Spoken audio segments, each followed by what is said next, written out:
Man, questing knights are awesome. They are arguably a little bit OP, in quotations, for the cost, but considering that Bretonnia is the cavalry faction, and the title of best shock cavalry belongs to Blood Knights for a myriad of other reasons, it just makes sense that they would have at least one best-in-class cavalry unit, and in terms of melee cavalry, these guys are the best. Very cost-effective stats: 40 attack, 37 defense, 48 weapon strength with 36 armor-piercing damage, solid amount of HP, 80 armor, and immune to psychology, which is something that a lot of more expensive cav don't have.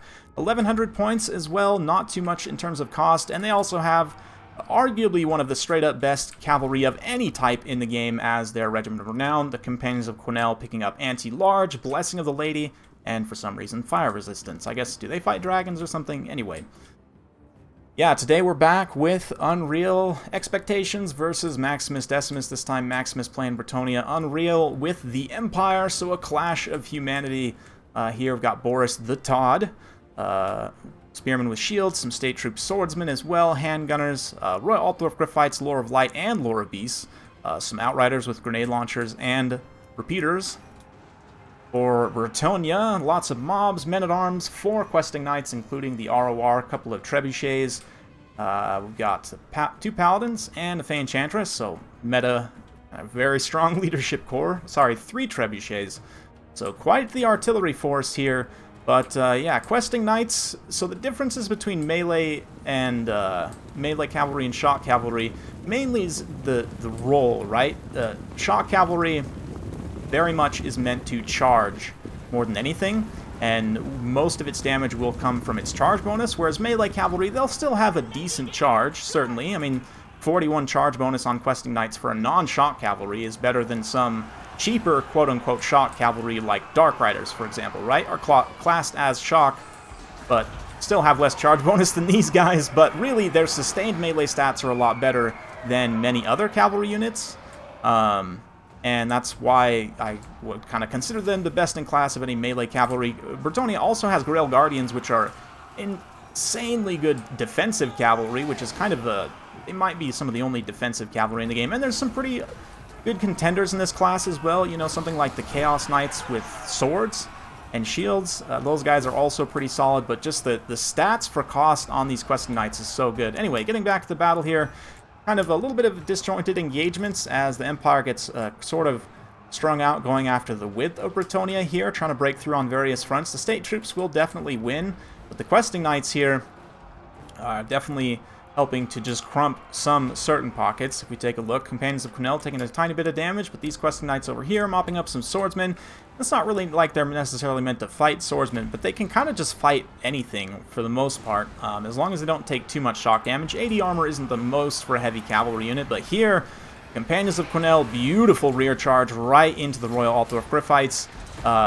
Yeah, Boris is also in this blob here, along with the Manticore, the two Paladins, and the Fey Enchantress. So just absolutely great stuff. They'll trade very cost-effectively in Demigryph Knights because of the differences in numbers, as long as you're not taking a direct charge from Demigryph Knights with halberds. I mean, especially like in a side or rear charge situation, they'll do excellent damage. Handgunners on the low ground with a nice firing lane. Net also being used, but oh man, a comet dropped on them. They take some of the damage from that, probably enough to rout them. We'll see. Maybe they'll stabilize their leadership. But this center engagement here, Boris has been more or less stuck to the ground in this blob of companions, and they have been just working him down. Granted, he's done a lot of damage to the Bretonnian leadership core. You can see the Fey Enchantress down quite a bit. I only see one Paladin here as well. So, yeah, the other Paladin must have got terror-routed off. Looks like he's back, just kind of chilling for the time being. We got more questing knights sitting in a tactical reserve, though, so even if the companions go down, you know, shouldn't be too much of an issue. But Sigmar's son's getting wiped there. See the Royal Altdorf Griffites charging back in, and let's see. This is kind of a good demonstration of what I was saying earlier. Granted, both units are somewhat tattered. Royal Altdorf Griffites definitely a lot more tattered. They're going to get a charge in here and do some good damage initially. But the questing knights, as they start to punch back, Royal Altdorf Griffites only 38 melee defense, 40 attack on the questing knights means they have a good enough chance to hit. Should do okay. I don't know. Maybe. Yeah, looks like the Empire actually throws in the towel there as Boris gets torn apart by the companions. Not able to escape them, and that is the game. So Decimus taking home the win that time. We'll check in with game 3 in this series. Of course, it is a best of 3. That'll be coming on Tuesday as my tactics highlight, so stay tuned for that. But yeah, the questing knights, I mean, a lot of them survive. They don't even necessarily pay for themselves, but they don't need to, right? Like, they're still so healthy. The companions, though, just to highlight how insanely strong they are, wreck the Royal Altdorf-Griffites in the rear charge, and then also basically single-handedly deal with Boris. I mean, the Paladins potentially contributed a little damage, and when I say a little bit, I do mean a little bit of damage. Enchantress also getting pummeled pretty hard there by Boris, but really the biggest thing, if you look kind of across the board, a lot of this stuff is just kind of here, you know, fighting, whatever. Same thing with the state troops and like the swordsmen and stuff. Like, they're all fighting in the front line. Some of them do okay.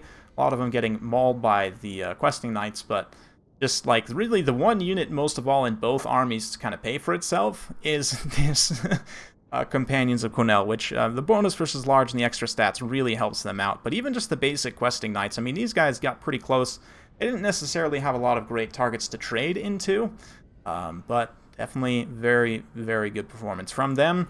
Let's go ahead and just quickly finish up with questing knights. Now, they're not game-breaking by any means, and some people would say that they are OP. That might be true, like, very technically, but at the same time, like I mentioned at the beginning, Bretonia's a cavalry faction. They're supposed to be, in fact, like the cavalry faction in terms of heavy cavalry and knights and stuff, and so it makes sense. Like, Knights of the Realm are very good, Grail Knights are very good, but in terms of shock cavalry, just Blood Knights just take the cake.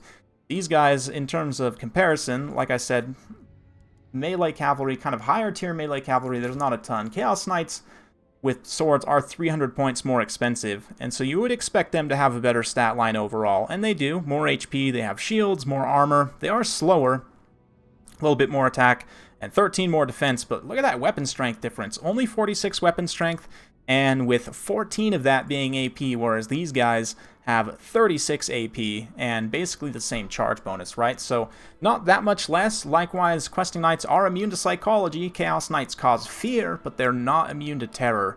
So, there are some important differences there. Of course, the difference in HP can also easily be made up in healing. I mean, Earthblood is, what, 336 HP, so 2 Earthblood casts almost changes the difference in HP between those two, just in and of itself. Which is another point in the questing knight's favor. In terms of other melee cavalry, I mean, arguably, like, Dread Knights are also melee cavalry, but they're not maybe the greatest unit. I guess only 1,300, again, 200 points more expensive. But yeah, in terms of attack and defense stats, they're basically the same, slightly more melee defense, and the weapon strength is also the same, but they have 9 less unit models, right? And lower charge bonus. They have less HP as well, slightly so, but considering they also don't have healing, that's significant, right? So questing knights, kind of out of the higher tier melee cavalry, they are the least expensive. I mean, there's not a lot of other units in this class, right? Like, arguably the only other one maybe would be Horned Ones. Most other high tier cavalry is shock cavalry. I don't know, maybe you would also say that X-Rays are, but Horned Ones, I mean, 60 weapon strength, it is more.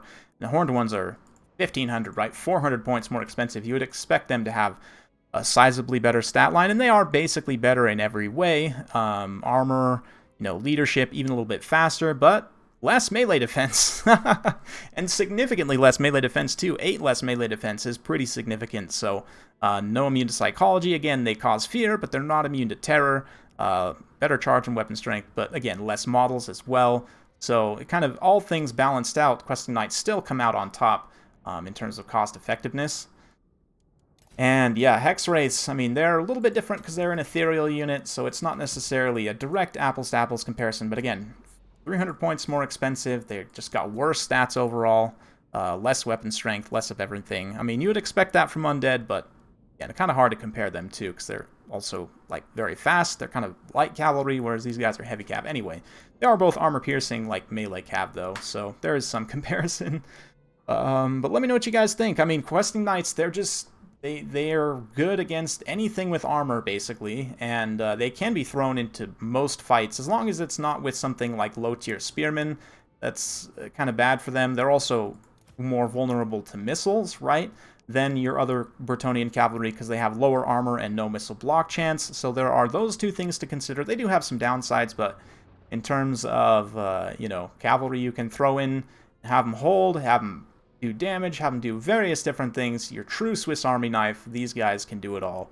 Hopefully you enjoyed watching this one. If you like this sort of content, be sure to like, subscribe, hit that bell notification. Every time I upload a new video, you'll be notified. Thanks again. We'll see you next time.